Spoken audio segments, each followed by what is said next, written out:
Hello guys, my name is Baran Can Aydın, and today I will be talking about AI in gaming industry. So we have two categories. The first one is player experience and the second one is game production. So let's start with player experience. We're going to talk about NPCs, difficulty adjustment, procedural content creation, and real-time rendering. So what are NPCs? As you know, in movies we have main characters and extras, but in games we play the main character and extras are NPCs that are controlled by AI. And we interact with these NPCs to get a mission and continue the story of the game, or they just exist for realistic environments. These interactions are often pre-recorded, pre-written, and we have limited dialogues to select. And this is where AI comes to play. NVIDIA developed a tool called ACE that powers NPCs with generative AI. Hey Jen, how are you? Unfortunately, not so good. How come? I am worried about the crime around here. It's gotten bad lately. My ramen shop got caught in the crossfire. Can I help? If you want to do something about this, I have heard rumors that the powerful crime lord Kuman Aoki is causing all sorts of chaos in the city. This makes the game more immersive and interactive since we can talk to the NPC directly. Next, we have difficulty adjustment.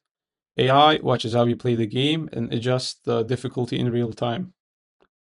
For example, we have Mario Kart. If you're in the first place in Mario Kart, AI opponents gets a speed boost to catch up, and we are likely to get weak items. And if you're in the last place, they actually slow down a bit and give us a chance to catch up, and we are likely to get good items.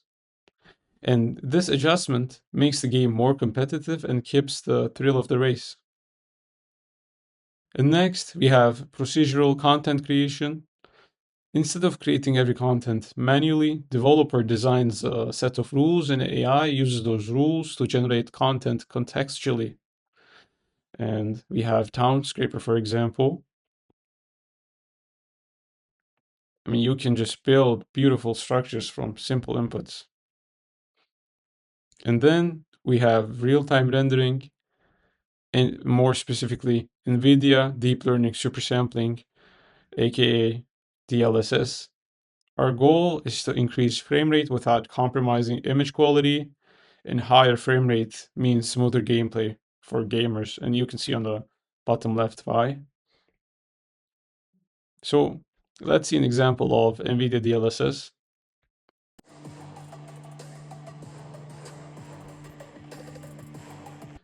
Okay, second part, we have game production.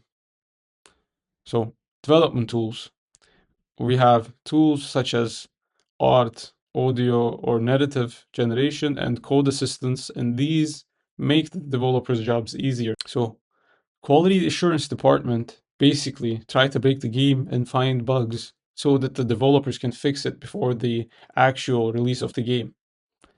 And this department, you have to play every level, test every item in the game, not only once, but multiple times. So you can imagine how it can be frustrating for humans because it is such a repetitive job.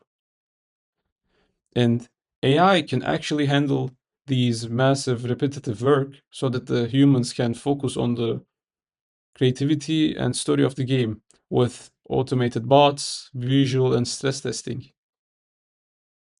And our news in AI is actually about Square Enix, which is a very successful Japanese gaming company with franchises such as Final Fantasy, Just Cause, Kingdom Hearts, Nier Automata, and so on.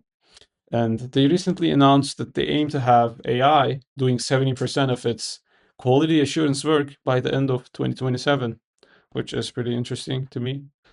And we have pros and cons of AI.